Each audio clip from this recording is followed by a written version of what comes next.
कल हम लोग देखे थे और स्टार्ट किए थे कि अंतर्राष्ट्रीय व्यापार का आधुनिक सिद्धांत।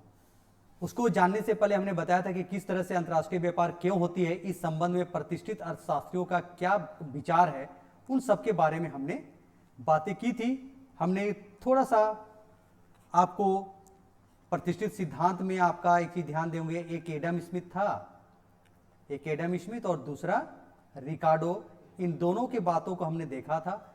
फिर हमने देखा कि 1919 में पहली बार एली हेक्सर ने क्या बताया था कि विभिन्न देशों में साधन संपन्नताओं में अंतर के कारण व्यापार होती है, ऐसा उन्होंने बताया था। उसी को 1933 में inter regional and international trade 1933 में बर्टिन ओहलिन ने जो किताब लिखी उस पर उन्होंने अंतर्राष्ट्रीय व्यापार का आधुनिक सिद्धांत का व्याख्या की। तो इस तरह से इन्होंने बताया था कि कोई भी देश साधन संपन्नता के कारण वहां व्यापार होता है, साधन संपन्नता के कारण होता है। या तो साधन दो ही है, इसका मान्यता कल भी देखे थे, पूंजी एवं श्रम। जिस देश में पूंजी प्रचुर साधन पाया जाएगा वो देश क्या करेगा, पूंजी प्रधान वस्तुओं का क्या करेगा, उत्पादन करेगा और क्या करेगा, निर्यात करेगा। और जिस देश में श्रम सस्ता रहेगा, श्रम की प्रचुर मात्रा रहेगा, वो श्रम प्रधान वस्तु का क्या करेगा, उत्पादन करेगा और क्या करेगा, निर्यात करेगा। क्लियर है, कोई दिक्कत? अब हम लोग देखते हैं इसको और बेटर तरीके से इक्वेशन के थ्रू हम लोग व्याख्या करने का प्रयास करते हैं, समझने का प्रयास करते हैं। लेकिन उससे पहले हमको साधन संपन्नता के बारे में जानना है, साधन संपन्नता के बारे में जानना है। ठीक है, देखते जाइए। हेक्सर ओहलिन मॉडल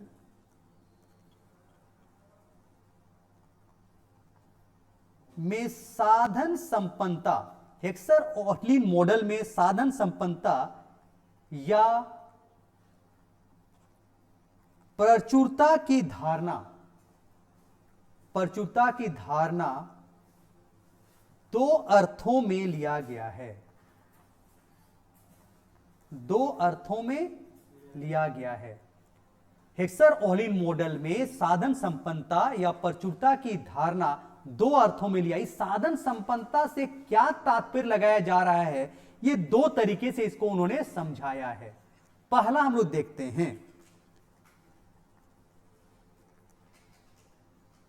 साधन संपन्नता को साधन कीमतों के रूप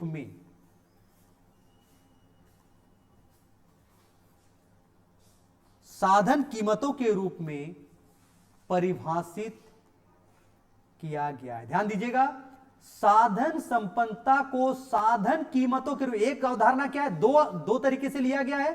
पहला कैसे लिया गया है, साधन संपन्नता को साधन कीमतों के रूप में परिभाषित किया गया, मतलब लिया गया है।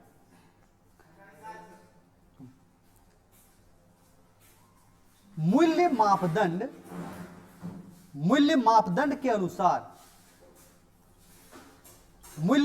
के अनुसार एक देश जिसमें पूंजी सापेक्षिक रूप से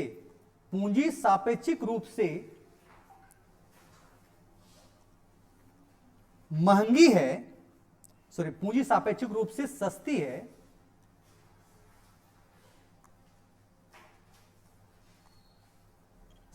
है और श्रम सापेक्षिक रूप से महंगी है, तो वह देश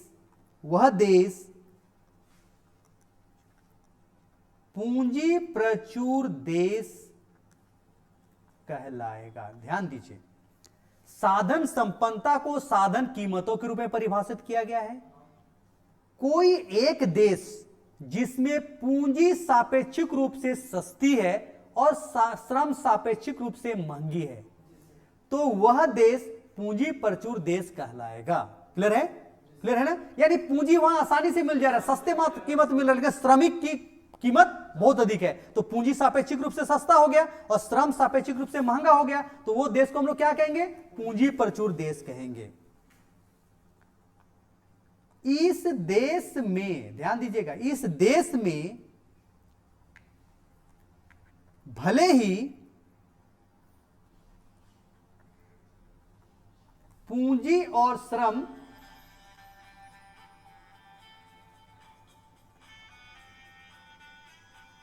की उपलब्ध भौतिक मात्रा, एक मिनट,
साधन संपन्नता को साधन कीमतों के रूप में यहां लिया गया पहला अवधारणा, जिसमें अगर ये देखा गया कि कोई देश में अगर पूंजी जो है सापेक्षिक रूप से अगर श्रम की तुलना में सस्ता है तो हम उस देश को कहेंगे कि वो पूंजी प्रचुर देश है। ठीक है, हालांकि कहेंगे, लेकिन हालांकि ये देखिए कि उस देश में भले ही पूंजी और श्रम की उपलब्ध भौतिक मात्रा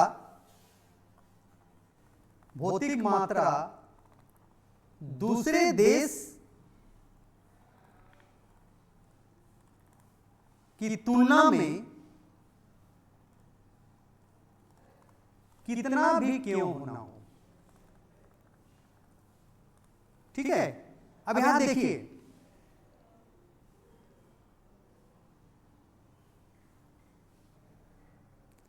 ध्यान दीजिए इसको जो मैं कहना चाह रहा हूं उसको समझिए। ये दो देश है, ठीक है, एक देश है और एक देश है। ठीक है, ए देश बी देश। ठीक है, यहां भी पूंजी मिल रहा है और यहां भी श्रम मिलेगा, यहां भी पूंजी है और यहां भी श्रम होगा। सब अपना देश में पूंजी और श्रम होगा कि नहीं? होगा। यहां पूंजी मान लीजिए एक इतना है और श्रम मान लीजिए 100 है। मान लीजिए यहां पूंजी देख लीजिए कई गुना है और श्रम मान लीजिए यहां 20 है मात्र। हम एग्जांपल समझाने का प्रयास कर रहे हैं। देखो, मान लीजिए यहां जो पूंजी है ना, पूंजी जो है इस श्रम की तुलना में क्या है? सस्ता है। ठीक है, ठीक है ना? और इस देश में पूंजी बहुत अधिक है, देख लीजिए, लेकिन फिर भी यहां पूंजी महंगा हो सकता है इस देश में। किस देश में? बी देश में। क्लियर हो रहा है कि नहीं? तो यहां हम क्या कर रहे हैं कि इस मूल्य मापदंड से तात्पर्य यही है कि एक देश जिसमें पूंजी सापेक्षिक रूप से सस्ती है, किससे सस्ती? इसकी तुलना में सस्ती है, और दूसरे देश में श्रम जो कि सापेक्षिक रूप से महंगी है कि नहीं? तो यहां अगर ये सस्ता हो तो ये महंगा होगा, और ये सस्ता हो तो ये महंगा होगा, या ये महंगा हो तो ये सस्ता होगा, ये महंगा होगा तो ये सस्ता होगा, एक महंगा तो दूसरा सस्ता होगा। तो ऐसी स्थिति में जिस देश में पूंजी जो है श्रम की तुलना में सापेक्षिक रूप से सस्ती होगा तो उस देश को हम लोग कहेंगे पूंजी प्रधान। और जिस देश में मान लीजिए ये पूंजी जो है श्रम की तुलना में यहाँ श्रम जो कि अधिक सस्ता है, तो ये श्रम प्रधान देश हो जाएगा, श्रम प्रचुर देश बोलेंगे। क्लियर हो गया कि नहीं? इसको बोलेंगे पूंजी प्रचुर देश, और यह श्रम अगर सापेक्ष रूप से सस्ती है पूंजी की तुलना में, तो हम कहेंगे इसको श्रम प्रचुर देश बोलेंगे। ठीक है, अब देखिए यह एग्जांपल रूप में लिखते हैं, यदि दो देश एक और दो हैं, तो देश ए पूंजी प्रचुर देश होगा। यदि दो देश एक और दो हैं, तो देश ए पूंजी प्रचुर देश कहलाएगा यदि PK1 divided by PL1 is less than PK2 divided by PL2। अब ये PK1 और PL1 ये सब क्या है, इसको थोड़ा समझ लो। PL1, तो यहां PK1 क्या है, देख लो इसका पूरा नाम, देश एक में पूंजी की कीमत। PL1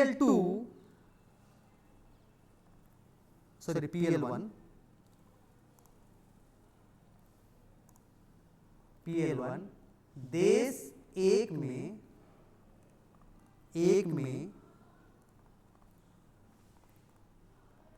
श्रम की कीमत।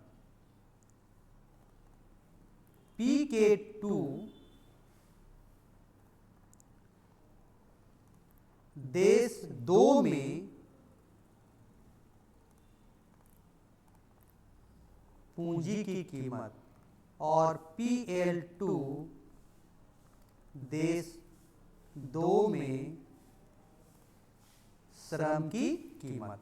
तो अगर इस तरह का दिखाई पड़े, अगर आपको देखना है कौन देश पूंजी प्रचुर है और कौन देश श्रम प्रचुर है, तो आपको उस देश, दोनों देशों का पूंजी का कीमत और श्रम का कीमत जानिएगा। अगर यहाँ रख दीजिएगा, अगर ये वाला वैल्यू, जिधर का वैल्यू कम होगा, वो समझिए कि वो देश क्या है, पूंजी प्रचुर देश है।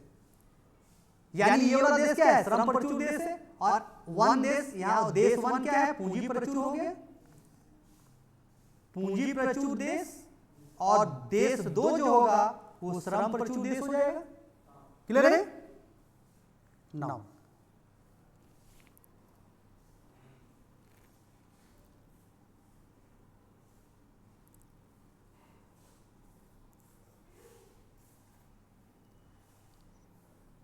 यह मापदंड, यानी कि मूल्य मापदंड जो है, साधन संपन्नता को साधन कीमत का जो मापदंड या मूल्य मापदंड जो है, यह मापदंड दो देशों में उत्पादन के संसाधनों की मांग तथा पूर्ति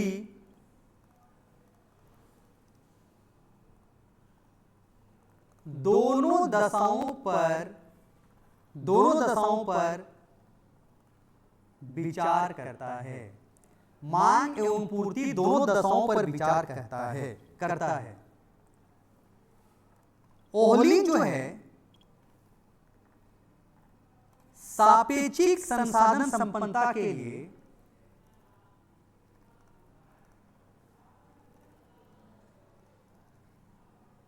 सापेक्षिक साधन संपन्नता के लिए कीमत मापदंड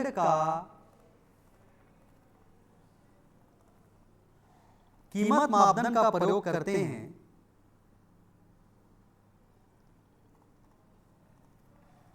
परंतु उनके अनुसार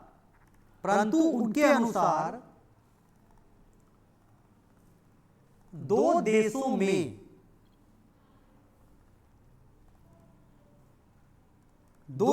में साधन कीमतों में अंतर साधनों की आपूर्ति या जिसको हम लोग कहते हैं पूर्ति, सप्लाई में भिन्नता के कारण होता है। अब इसको समझा दे रहे हैं। जो कि हम लोग मूल्य मापदंड जो दे रहे हैं, दो देशों में उत्पादन के संसाधनों की मांग तथा पूर्ति दोनों दशाओं पर विचार करता है। ओहलिन सापेक्षिक संसाधन संपन्नता के लिए कीमत मापदंड का प्रयोग करते हैं, परंतु उनके अनुसार दो देशों में साधन कीमतों में जो अंतर होता है वो क्यों होता है? साधन कीमतों में आपूर्ति में भिन्नता के कारण होता है। अब देखो, अब यहां देखो, मान लेते हैं पूंजी जो है वो इतना है, ठीक है, और मांग जो है मान लीजिए 200 है, ठीक है। अब देख लो इधर, तो पूंजी का सप्लाई तो उतना ही रहेगा, उतना ही रहेगा, जो भी है नंबर देख लीजिए 5 डिजिट है ना, 1 2 3 हो गया। अगर मान लीजिए 2000 डिमांड करने वाले बढ़ जाएंगे, पूंजी मांगने वाले 200 से 2000 20,000 हो जाएंगे, तो इस पूंजी का कीमत बढ़ेगा कि घटेगा? यस यस, पूंजी का कीमत मतलब ब्याज दर बढ़ जाएगा, समझे कि नहीं? पहले 2% पर ब्याज मिलते हैं, ऋण मिल जाता था, आप जाइएगा तुमको पूंजी दो भाई, मेरे पास पैसा नहीं है, किसी से लेने जाइए, उधार लेने जाइएगा, तो ना 10% दीजिएगा तो देंगे, डिमांड ज्यादा है, ठीक है, क्लियर है कि नहीं? अगर मान लीजिए किसी देश में हो सकता है कि पूंजी इतना है और मांगने वाले केवल एक हैं, तो देख लीजिए यहां पूंजी महंगा होगा कि नहीं, सॉरी सस्ता होगा कि नहीं? सस्ता होगा, क्योंकि वो एक आदमी है, बोलेगा किसी तरह दे दो, नहीं तो पता नहीं मेरा पैसा ऐसे ही पड़ा रहेगा, है कि नहीं? कुछ तो आना चाहिए। तो आप समझ रहे हैं, तो यहां मांग, यानी जब भी हम लोग सापेक्षिक कीमतों की बात करते हैं, जब हम लोग सापेक्षिक, एक पूंजी सस्ता है कि श्रम सस्ता है, सापेक्षिक कीमत की बात करेंगे, तो हम उन साधनों की पूर्ति और मांग दोनों पर विचार करेंगे कि नहीं, कि साधन का सप्लाई कितना है और साधन की मांग कितना है, क्योंकि उसको बिना जाने आप सापेक्षिक कीमत नहीं पता कर सकते हैं, ठीक है कि नहीं? हालांकि दोनों देशों में साधनों की आपूर्ति में भिन्नता है, इसीलिए सप्लाई कीमतों में सापेक्षिक अंतर पाया जा रहा है। हमारे यहाँ एक देश में पूंजी प्रचुर देश है, तो पूंजी सस्ता क्यों है? क्योंकि वह पूंजी की मात्रा बहुत अधिक है और मांगने वाले कम है, तो सस्ता है। एक देश में श्रम सस्ता क्यों, सापेक्षिक रूप से सस्ता क्यों है? क्योंकि वह श्रमिक बहुत अधिक है और श्रमिकों की मांग करने वाले कोई नहीं है, कम लोग हैं, तो श्रमिक सस्ता है। क्लियर हो रहा है कि नहीं? तो यहां क्यों होता है? साधन में सापेक्षिक कीमतों में जो अंतर होता है, क्यों होता है? साधनों की आपूर्ति में भिन्नता के कारण होता है। यहां किसी को कोई डाउट? अब दूसरी अवधारणा देखते हैं। दूसरा अवधारणा, साधन संपन्नता को भौतिक पदों में भी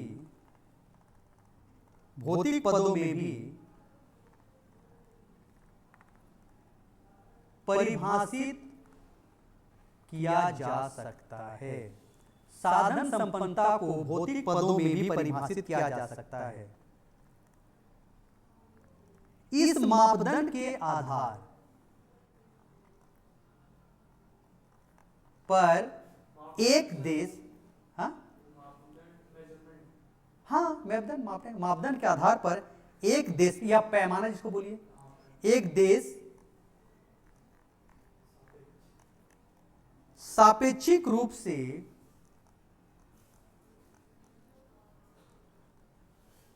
पूंजी प्रचुर देश होगा।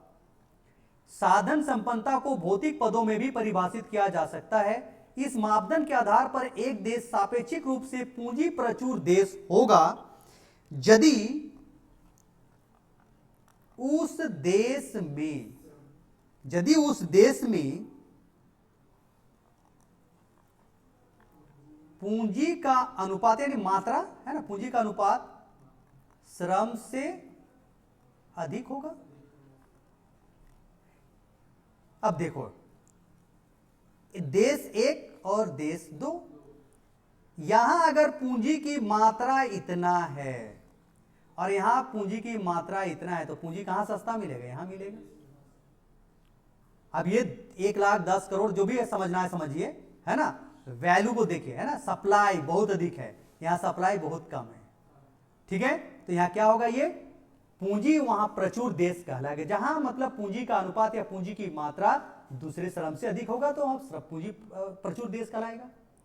अब देखो, अब यहां देख लो, यहां ये एग्जांपल को समझो, यहां मान लो पूंजी इतना है, श्रम इतना है, तो ये पूंजी प्रचुर देश हो गया।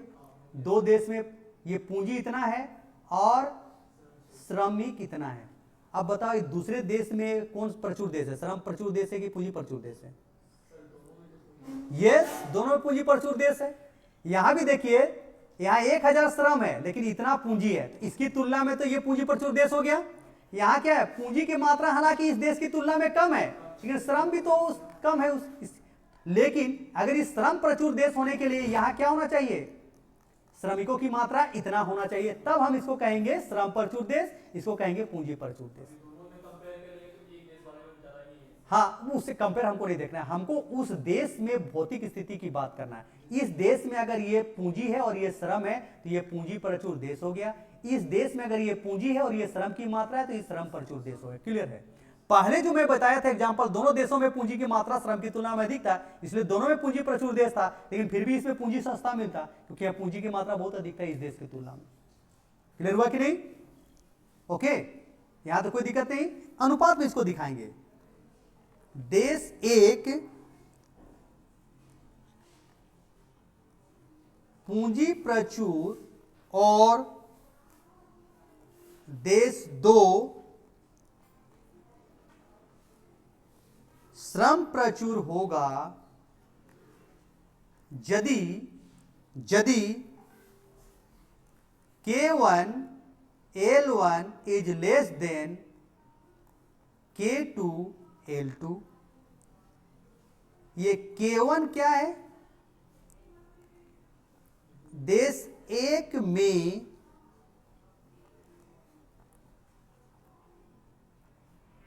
पूंजी की कुल मात्रा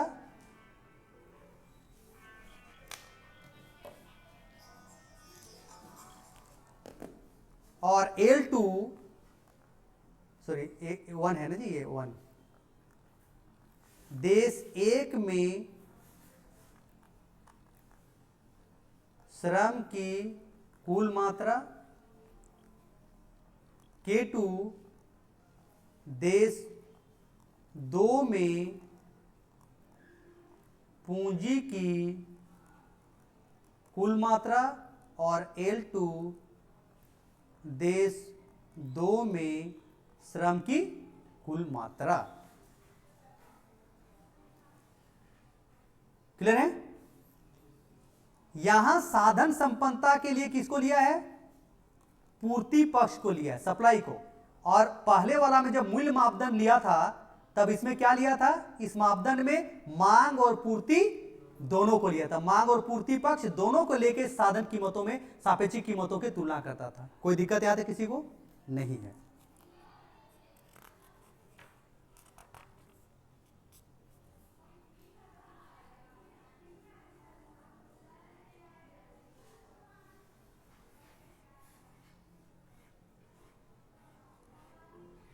अब हम लोग अगला पड़ाव में आ रहे हैं, साधन संपन्नता के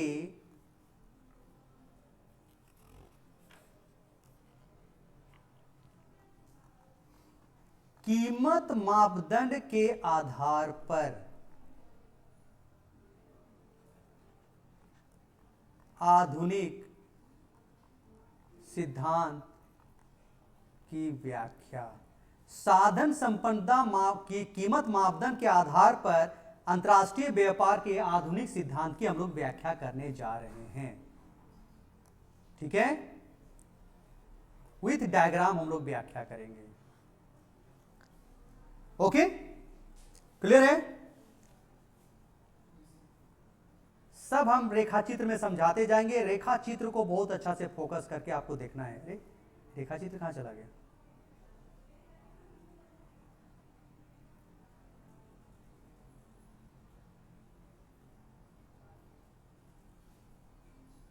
पूरा दिखाई नहीं पड़ रहा, नीचे श्रम है ना, नीचे रेड वाला क्या है, यहाँ श्रम है, ठीक है, हम यहाँ लिख दे रहे हैं श्रम। अब देखो रेखा चित्र को ध्यान से समझो भाई, ठीक है। ये हेक्सर-ओहलिन के जो सिद्धांत है उसका कीमत मापदंड के आधार पर हम लोग सिद्धांत की व्याख्या करने जा रहे हैं, फिर भौतिक मापदंड के आधार पर भी व्याख्या करेंगे। सबसे पहले कीमत मापदंड के आधार पर व्याख्या कर रहे हैं, तो एक्स एक्सिस पर श्रम को लिया गया है और वाई एक्सिस पर पूंजी साधन को लिया गया है। आपको पता है हेक्सर-ओहलिन मापदंड की जब अंतरराष्ट्रीय व्यापार के आधुनिक सिद्धांत की जब हम लोग बात कर रहे थे तो हमने इसकी मान्यता लिया था। क्या मान्यता लिया था? दो देश, दो उत्पादन के साधन और दो वस्तु का उत्पादन होगा, ठीक है। तो अब यहां देखिए इस रेखाचित्र में साफ पता चल रहा है कि दो वस्तु हैं, कौन कौन है? एक्स और वाई। दो देश कौन कौन है? एक देश 1 है और एक देश 2 मानिए, ठीक है, क्लियर है। और दो साधन है, एक है पूंजी और दूसरा क्या है? श्रम। इन मान्यताओं के दिए हुए होने पर हम लोग देख रहे हैं नीचे के रेखाचित्र में, जो इस रेखाचित्र आपके समझ दिखाई पड़ रहा है उसमें हम लोग देख रहे हैं कि P0 ध्यान दीजिएगा, P0 आप लोग लिखते जाइएगा, क्योंकि मैं आगे जाऊंगा तो फिर रेखाचित्र नहीं लिख पाऊंगा। P0 क्या है?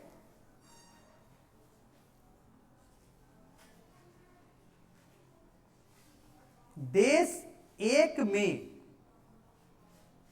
साधन कीमत अनुपात है।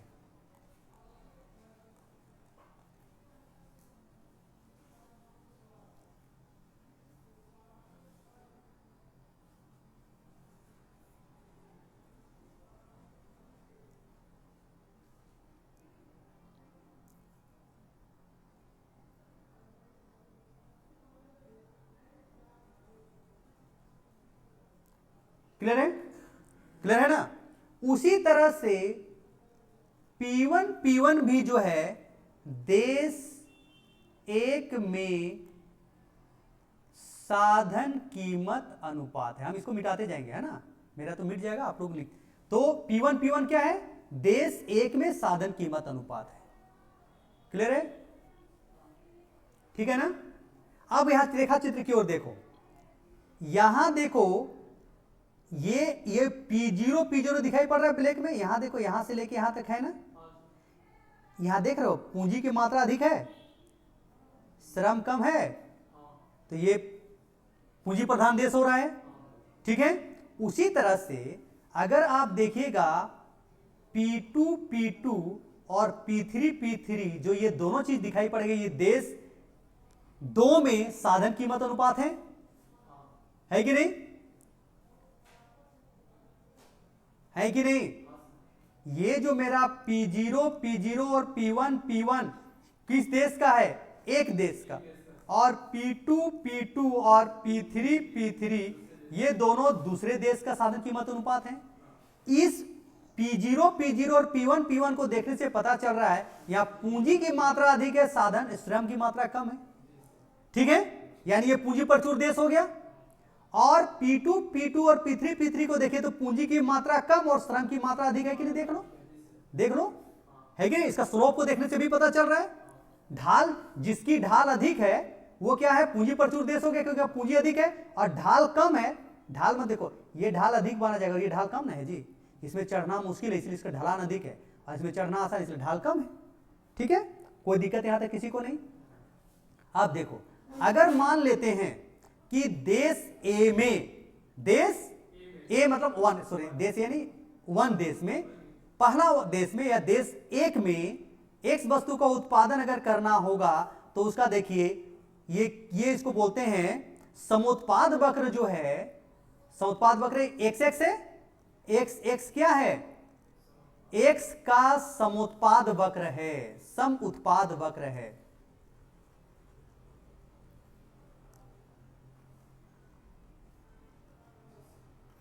समुत्पाद वक्र। उसी तरह से वाई क्या है? किसका? वाई का समुत्पाद वक्र। ये एक्स वस्तु का समुत्पाद वक्र है, और वाई देखो वाई ग्रीन में किया है ना, ये वाई जो है ये वाई वस्तु का समुत्पाद वक्र है। क्लियर है? अब देखो, अगर मान लो देश 1 में एक्स वस्तु का उत्पादन कर रहा है, करना चाह रहा है, देश ए में या देश 1 में एक्स वस्तु का उत्पादन अगर कर रहा है तो कितना पूंजी और कितना श्रम का प्रयोग हो रहा है, जल्दी बताइए। हाँ जल्दी बताइए, सेमेस्टर 1 में पढ़ाई कर चुके हैं आप लोग। देश 1 में अगर एक्स वस्तु का उत्पादन कर रहा है तो कितना पूंजी लग रहा है और कितना श्रम लग रहा है। तो देखो ना बाबू, इस जगह CH पूंजी और CE श्रम, सही है? सही है कि नहीं? अरे बाबू यहां देखो, ये पोर्शन क्या है, श्रमिक है, और ये पोर्शन लेबर, ये पूंजी है।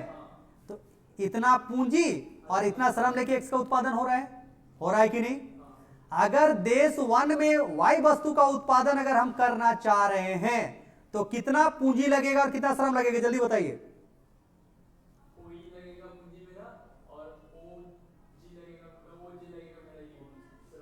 ओजी बड़ा मुश्किल है जी। यहां ए पॉइंट दिख रहा है, इतना श्रम और इतना पूंजी, सही बोल रहे हैं कि नहीं? ये श्रमिक ही नहीं जी, एक्स एक्सिस में श्रमिक को बता रहा है कि नहीं? और इतना हमको कहता, इतना हम पूंजी लगाएंगे और इतना श्रमिक लगाएंगे तभी हम एक्स वस्तु को एक इकाई का उत्पादन कर पाएंगे। क्लियर है? क्लियर है कि नहीं? क्योंकि ए जगह पर, ए बिंदु पर समुत्पाद वक्र मेरा साधन कीमत अनुपात पे स्पर्श कर रहा है कि नहीं? इसी ए बिंदु पर स्पर्श कर रहा है कि नहीं? अब देखो हम क्या लिखेंगे, ये है एक्स वस्तु का उत्पादन के लिए। अब वाई वस्तु का उत्पादन के लिए पूंजी कितना लग रहा है, ए जे पूंजी लग रहा है, और श्रमिक कितना लग रहा है, ए ई श्रम लग रहा है। क्लियर है कि नहीं?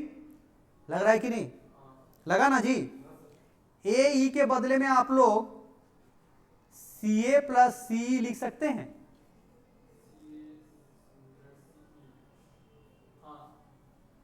ये देखो बाबू, यहां से लेके यहां तक ए ई है और इसके बीच में सी ए और सी को जोड़ देंगे तो ए ई बनेगा ना।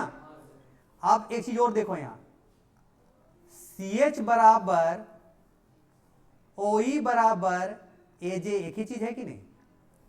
ये तीनों लाइन एक ही बराबर है कि नहीं जी? देखो चूंकि हम इसके बार बार ऊपर पेन चलाएंगे तो फिर आपको कंफ्यूजन होगा, इसलिए हम पेन चलाना नहीं चाह रहे हैं। ये दूरी और ये दूरी सेम है कि नहीं? तो हम लिख सकते हैं कि नहीं, बराबर लिख सकते हैं कि नहीं? क्लियर हो गया यहां तक? आप देखो, देश 1 में एक्स वस्तु का एक इकाई बनाने के लिए कितने साधन का प्रयोग हो रहा है पता चल गया आप लोग को। वाई वस्तु को उत्पादन में कितने साधन का प्रयोग हो रहा है वो भी पता चल गया, पूंजी कितना ये पता चल गया ना। अब हम लोग आते हैं, अब हम लोग इसको लिखने का प्रयास करेंगे। देखो यहां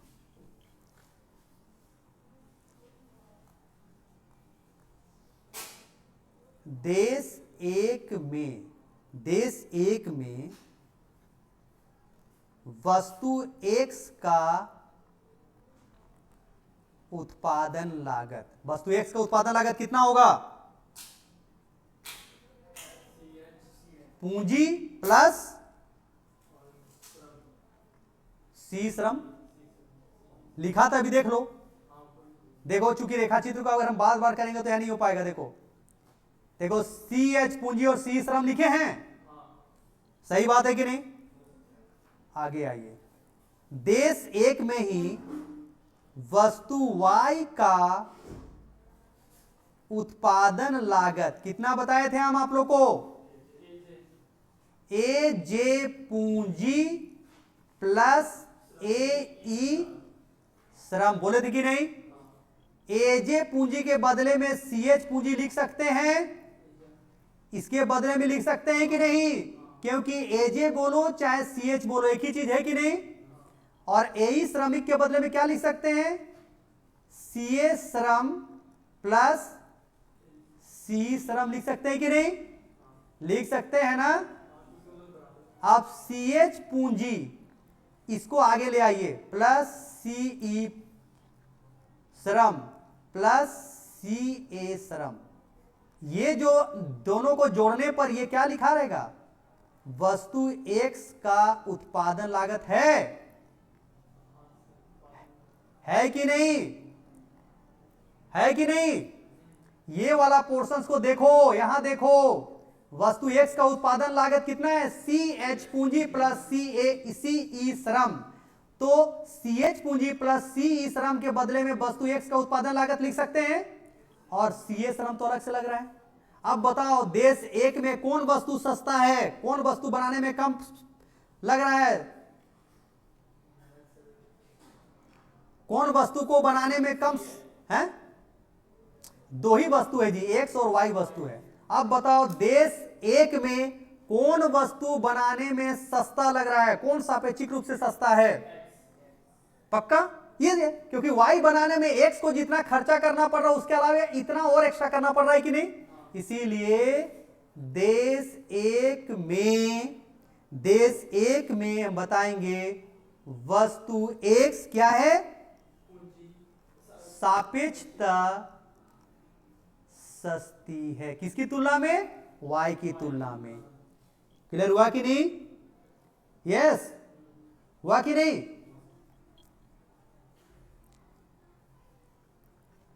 इसलिए अच्छा, देश एक कैसा देश था, पूंजी प्रचुर देश था कि नहीं? इसलिए देश एक पूंजी प्रचुर देश है और वह एक्स वस्तु का उत्पादन एवं विशिष्टीकरण करेगा और उसका क्या करेगा, निर्यात करेगा। क्लियर हुआ कि नहीं? क्लियर? कोई दिक्कत किसी को? अब इक्वेशन सभी तो बना दिए, रेखाचित्र सभी बना दिए कि भाई देश, जो देश पूंजी प्रचुर देश होगा उसको उसी वस्तु का उत्पादन करना पड़ेगा, तो देख लिए, ठीक है? कोई दिक्कत नहीं है ना? आगे जाएं।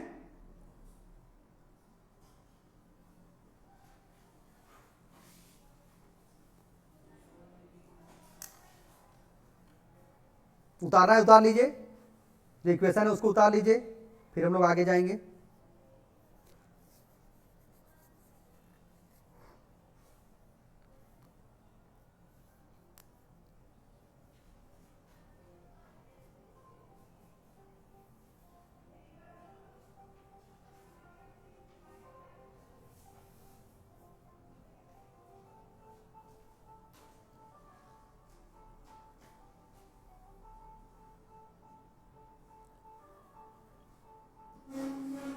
अनुरोध समझ गए इसको? चलिए अब हम लोग आते हैं दूसरा देश का भी देखेंगे भाई, देश दो बचा हुआ है उसके बारे में हम लोग देखते हैं।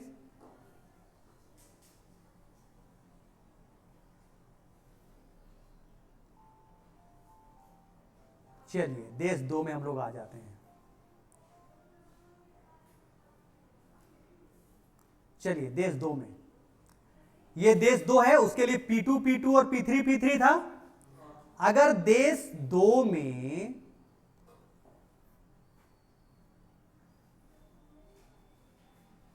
हाँ इसे रहने दीजिए, कोई बात नहीं।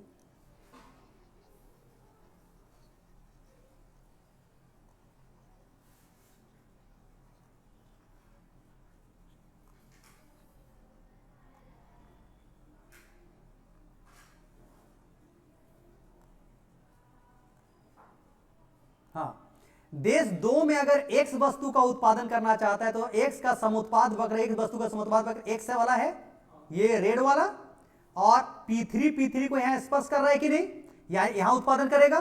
तो अगर देश दो में एक्स वस्तु का उत्पादन करेगा तो कितना पूंजी लगेगा, जल्दी बताइए। हैं? ए जे, इतना मारे कैसे ए जे लगेगा जी? DN, वेरी गुड, DN या और क्या नाम बोल सकते हैं, OF, OF बोल सकते हैं कि नहीं, देख लो, देखो ना जी, DN या OF बोल सकते हैं कि नहीं, एक ही ना चीज है जी, दूरी से हमें। उसी तरह से अगर श्रम कितना लगेगा एक्स वस्तु को उत्पादन करने के लिए, जल्दी बताइए। ON या FD, यस, क्लियर हो गया। अब बताइए वाई वस्तु को उत्पादन में पूंजी कितना लगेगा, वाई वस्तु का ऐसा उत्पाद वक्र है ना वाई का, कितना पूंजी लगेगा? हाँ, ओ जी या बी एन, और श्रम कितना लगेगा?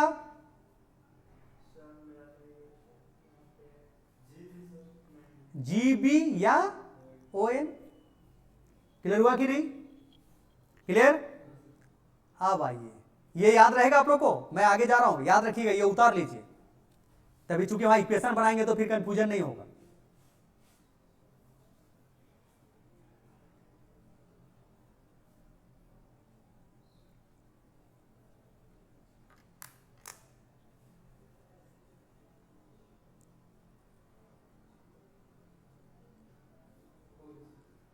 उतार लिए?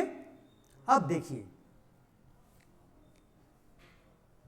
चूंकि रेखाचित्र तो पीछे चला जाएगा ना, नहीं दिखाई पड़ेगी, स्क्रीन में नहीं आएगा, इसीलिए आप लोग रेखाचित्र कभी भी जब भी हम लोग पढ़ाई करते हैं रेखाचित्र को पहले एक जगह बना के आप सामने रखना है। अब देखिए, अगर देश 2 की बात करेंगे, वस्तु एक्स का उत्पादन लागत कितना है? जल्दी बताइए आप लोग। CH कितना है? DN पूंजी और ON श्रमिक, है कि नहीं? हम वहीं खाली लिख दे रहे हैं, उसी जगह लिख रहे हैं, देख लो, हम कहीं बदल भी नहीं रहे हैं। वस्तु Y का उत्पादन लागत कितना है? OG पूंजी और ON श्रम, है कि नहीं? ON बोले, ON चाहे जो है ना, कोई दिक्कत किसी को नहीं ना है। अगर मान लीजिए OG जो है, OG पूंजी और ON श्रम जो है, अब इसको देखो, OG पूंजी जो है मेरा,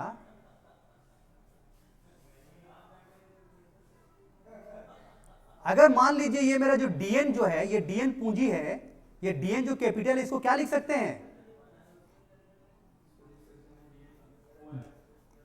देखो, DN को हम लोग लिख सकते हैं DB प्लस BN, लिख सकते हैं कि नहीं? तो DN इसको तो लिख सकते हैं DB पूंजी प्लस BN पूंजी बोल सकते हैं। क्लियर है? अब आगे आ जाइए, एक नया पेज में आएंगे तभी बन पाएगा, ठीक है? अब हम लोग इसको लिखते हैं, आपके पास सभी का है। देश 2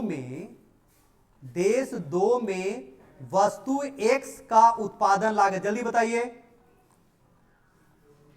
कितना है? वस्तु X का उत्पादन लागत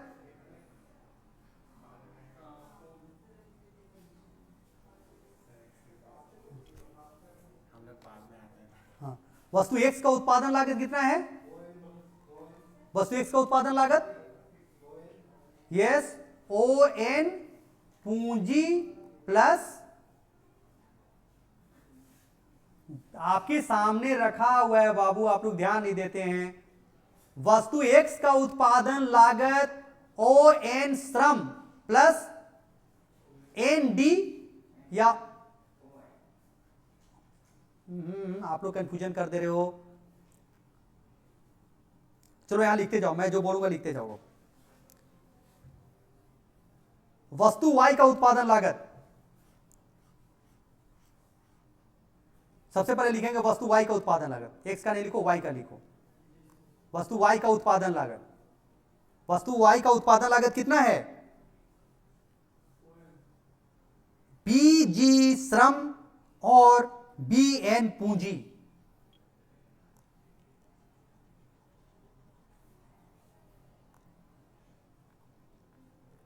BG श्रम प्लस BN पूंजी, है कि नहीं?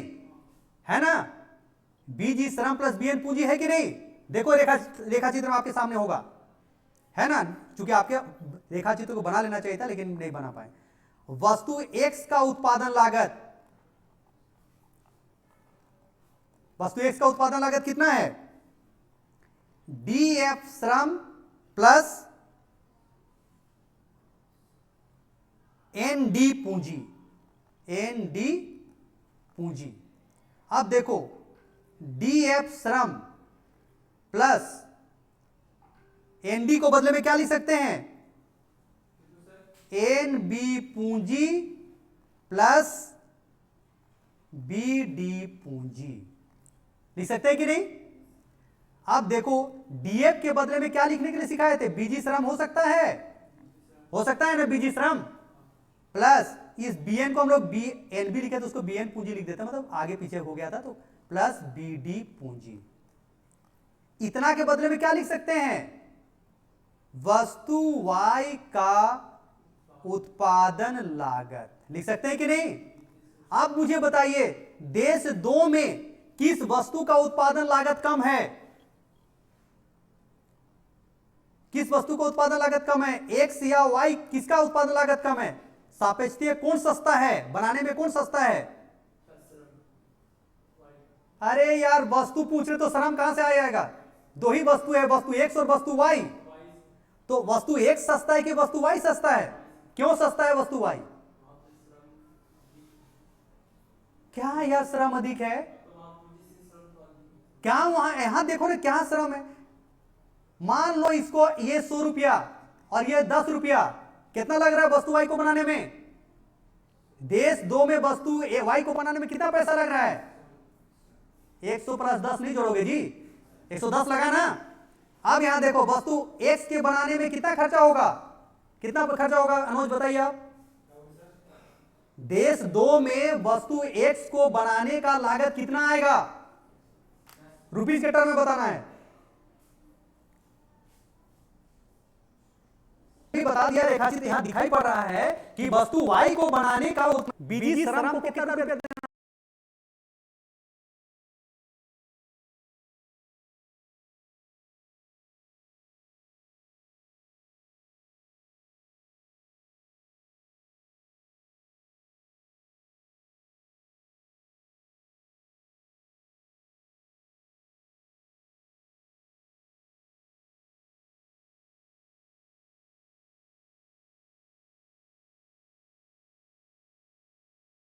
देना पड़ता, पेमेंट तो करना पड़ेगा ना, बनाओगे वस्तु तो खर्चा करना देना पड़ेगा कि नहीं।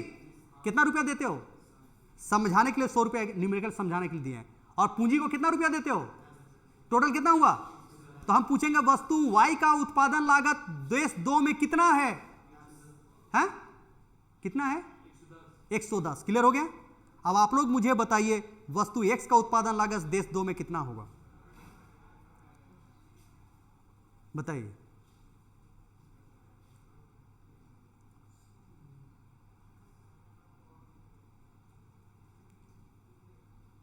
कितना होगा,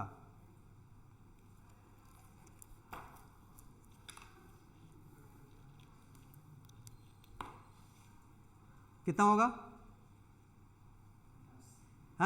खाली 10 रुपया में बन जाएगा वो तो, तब तो बड़ा बढ़िया है, तब तो वहां 110 रुपया बनाने में लग रहा है, वाई वस्तु का एक से 10 रुपया बन जाएगा। इतना बोलिए कि वस्तु एक्स का उत्पादन लागत 110 रुपया से अधिक होगा, कैसे होगा बताइए आप लोग। अरे देखो ना, वस्तु एक्स का उत्पादन लागत बराबर ये इक्वेशन है, तो इतना रुपया तो 110 रुपया हो गया, उधर बीडी के लिए अलग पैसा देना पड़ेगा कि नहीं। तो क्या हुआ, वस्तु एक्स का उत्पादन लागत कितना होगा, 110 रुपया से अधिक होगा कि कम तो कभी नहीं हो सकता है। क्लियर हो गया। अब बताइए, अब मुझे बताइए देश 2 में, दूसरा देश जो देश 2 है उसमें कौन सा वस्तु सस्ता है, किसकी उत्पादन लागत कम लग रहा है, एक्स या वाई का, किसका किसका लग रहा है, किसका लग रहा है यार, वाई सस्ता है ना जी, भगवान की, अरे दिमाग में रुपीज को रुपए समझो ना जी। वाई को बनाने में 110 रुपया और एक्स को बनाने में 110 से अधिक, तो सस्ता कौन हुआ, यस। इतना सिंपल चीज को समझने में आप लोग को इतना दिक्कत कर रहे हो तो समझ नहीं आ रहा है। क्लियर हुआ कि नहीं।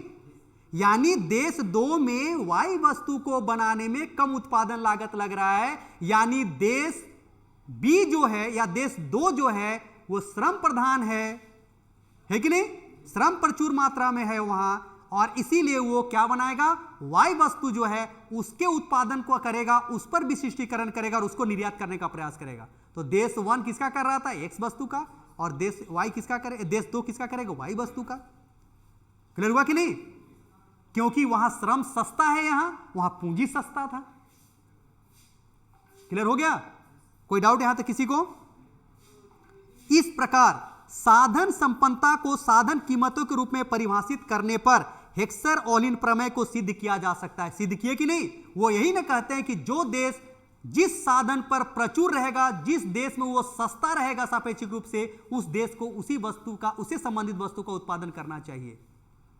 तो वहां चूंकि एक्स वस्तु सस्ता था, यानी एक्स पूंजी प्रधान देश वस्तु हो गया, और इसमें देश दो जो है, इसमें वाई वस्तु सस्ता हो रहा है, इसकी सापेक्षिक कीमत कम आ रही है, तो इसको वाई वस्तु पर केंद्रित करना पड़ेगा। और वाई वस्तु कैसी? चूंकि यहां श्रम सस्ता हुआ, श्रम सापेक्षिक रूप से सस्ता है, इसीलिए यहां श्रम संबंधित वस्तु का उत्पादन करेगा।